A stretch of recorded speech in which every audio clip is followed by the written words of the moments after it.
আসলে আমরা দেখেছি কম্পোনেন্ট কি এবং ফাংশনাল কম্পোনেন্ট এবং ক্লাস কম্পোনেন্ট এই দুটো বিষয় সম্বন্ধে একটু ধারণা পাইছি যে স্ট্রাকচারের মধ্যে ক্লাস কম্পোনেন্টে রেন্ডার নামের বিষয়টা রয়েছে আর functional component pure functional component সেটাতে কোনো রেন্ডার জিনিস নেই এবং দুটোকে এক্সপোর্ট করতে হয় এবং মার্জ করে অ্যাপ.js ইউজ করতে হয়। That's it. আচ্ছা, আজকে আমরা রিয়াক্ট.js এর অফিসিয়াল ওয়েবসাইট থেকে আমরা সেখান থেকে ধারাবাহিকভাবে জিনিসগুলো শুরু করবো জানতে, যে আসলে সিরিয়ালি জানবো যাতে করে কোনো জিনিস বাদ না যায়। আমি আপনাদেরকে আগেও বলেছি যে খুব দ্রুত আমরা প্রজেক্ট টাইপের কিছু জিনিস করবো, ধরেন যেগুলো আমি ইন্ট্রোতে বলেছিলাম যে কুইজ প্রজেক্ট, তারপরে হলো ওয়েদার প্রজেক্ট থেকে শুরু করে আরও পোর্টফোলিও আর কি কি যেন ছিল, যাই হোক এই প্রজেক্টগুলো আমি করাতে চাইছি রেসিপি এপিআই ইউজ করে এই প্রজেক্টগুলো। তো যাই হোক আমার প্রথম টিউটোরিয়ালটা দেখে নেবেন। আজকে আমরা দেখবো JSX। এখন থিওরিটিক্যাল তো আমি যদি জানতে চাই, জানার কি শেষ আছে? শেষ নেই। কাজ করব কিভাবে, এটা হলো মেইন ফ্যাক্ট। তো আমরা JSX এর সম্বন্ধে একটু ধারণা নেব। JavaScript XML notation. আচ্ছা, এইখানে একটু পড়ি। The funny tag syntax is neither string or নর HTML। আচ্ছা, আমার কোথাও ভুল হলে আগেই বলছি, আমাকে অবশ্যই কমেন্টে জানাই দেবেন। Okay, it's called JSX and it's a syntax extension to JavaScript. We recommend using it with React to describe what the UI should look like. আচ্ছা, মূলত HTML-টাকে JSX এ কনভার্ট করা হয়।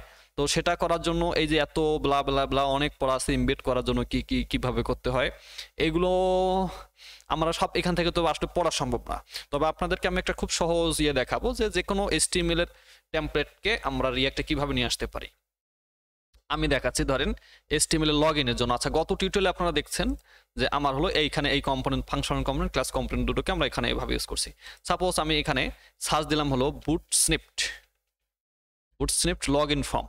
দেখবেন আমরা একটা HTML কে কিভাবে লগইনে React.js এ নিয়ে যেতে পারছি। দেখবেন যে খুব সুন্দর একটা ফর্ম। এই যে দেখেন, প্রিভিউটা একটু দেখে নেন। আমি রিয়াক্টে বানাবো, করার জন্য আমাকে কি করতে হবে, এই যে HTML-টাকে এইখান থেকে কপি করে নিলাম, খুবই সহজ, কপি। আর তখন এখানে সার্চ দিলাম হলো HTML এর সাথে ইয়ার পার্থক্য হলো, অনেক পার্থক্য আছে, HTML to JSX। আচ্ছা, এইখানে চলে গেলাম, এই ওয়েবসাইটে গেলে এইখান থেকে আমি এইটাকে যদি এখন এখানে পেস্ট করে দিই, তাহলে আমাদের এইখানে JSX এরা পরিণত করে দেবে আমাকে। ওকে, HTML to JSX কম্পাইলার। আচ্ছা, এখন আমি কি করলাম দেখেন, আমার এই ক্লাস কম্পোনেন্ট, ফাংশনাল কম্পোনেন্ট দুটো যে আমি এখানে ইউজ করছিলাম, এখানে না করে আমি এইখানে জাস্ট পেস্ট করে দিলাম। এখন আমি এটা এরর দেখাচ্ছে কি, দেখাচ্ছে না, আমি দেখি তো। হ্যাঁ, এখন দেখেন কোনো CSS পাইনি। তো এখন CSS পাওয়ার জন্য আমাকে যেটা করতে হবে, এখানে যে CSS গুলো ছিল, এই যে এই CSS গুলোকে যদি আমি Ctrl+C করে এইখানকার আমাদের app.js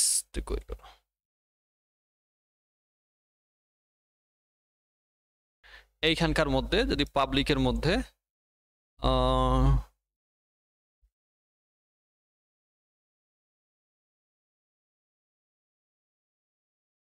এখানে দিয়ে দিই, তাহলে দেখা যাক তো কেমন দেখায়।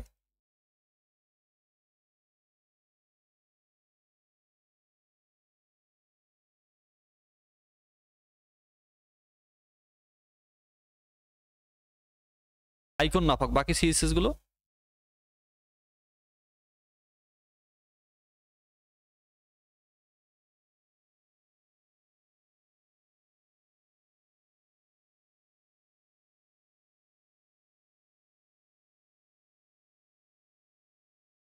করে দিলাম। তো দেখেন তো আমি এটা রিয়াক্টে নিয়ে আসলাম না কম্পোনেন্টটাকে, সরি মানে একটা সুন্দর একটা ডিজাইন করলাম। এখানে আইকনটা পাচ্ছে না, তো আইকনটা লিঙ্ক পাচ্ছে না, দেখেন এখানে বলে দিছে আমার ইয়ের মধ্যে কি বলে হলো, সবসময় আমি এটা কনসোলটা ইউজ করি ডিবাগ করার জন্য, খুবই সুবিধা, যার কারণে আইকনটা এখানে দেখাচ্ছে না। উপরে সুন্দর একটা আইকন থাকার কথা, যে এরকম আর কি, এরকম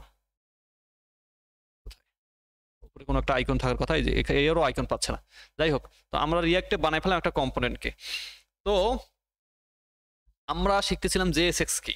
তো JSX-টাকে দেখি, HTML আর JSX-টার মধ্যে পার্থক্য দেখেন আপনারা, এখানে বেশ কিছু পার্থক্য আছে। যেমন ইনপুটগুলোর ক্লোজিং থাকে না, যেমন এখানে দেখেন এই ইনপুটগুলোর ক্লোজিং নাই, এখানে আবার ক্লোজিং আছে। আমি থিওরিটিক্যাল কিছু বলছি না, বেশ বলছি, কিন্তু আমি হ্যাঁ থিওরিটিক্যাল স্টাডি করে ইয়ে করে সেই করে একটু দেখে লাইন বাই লাইন পড়ে বুঝাই দিয়ে অনেক কিছু বোঝাতে পারি, বাট আমি কাজ করতে চাচ্ছি, এটা হলো প্রথম কথা।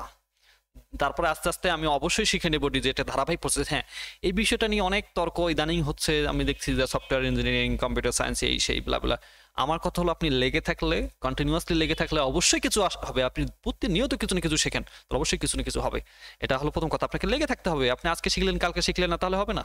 আপনি যে ব্যাকগ্রাউন্ডের হন না কেন, আর আপনি কিছু আগে করতে পারেননি, ইউনিভার্সিটিতে চান্স পাননি, তাই বলে যে হবে না এটা কোনো কথা না। আচ্ছা, বা অনেক দেরি হয়ে গেছে এরকম ভাবলে আসলে শেখা হবে না। আপনি 5 বছর শিখেন তো দেখেন তো আপনার উন্নতি হয় কিনা। 5 বছর লং একটা প্রসেস হাতে নেন। আপনি 1 মাস শিখে ইনকাম করতে চাচ্ছেন, তাহলে কিভাবে সম্ভব? ওকে, দেখেন এখানে ক্লাস, এইখানে ক্লাস আছে, এখানে ক্লাস নেম, এই বেশ কিছু পার্থক্য আছে। খুব একেবারে পার্থক্য না। যারা HTML থেকে বুটস্ট্র্যাপ থেকে আমরা খুব সহজেই ইউজ করতে পারি JSX অর্থাৎ রিঅ্যাক্টের ডিজাইন বা এই ধরনের কাজ করতে পারি, আমি আপনাদেরকে গ্যারান্টি দিচ্ছি এবং আমি আপনাদেরকে শেখাবো। তো যাই হোক, এইখানে আমরা দেখলাম যে একটা কিভাবে HTML থেকে JSX এ যাওয়া গেল। আর কি পড়াচ্ছিলাম এইখানে একটু, তো আর বেশ কিছু পার্থক্য এখানে আছে এক্সপ্রেশনের মধ্যে।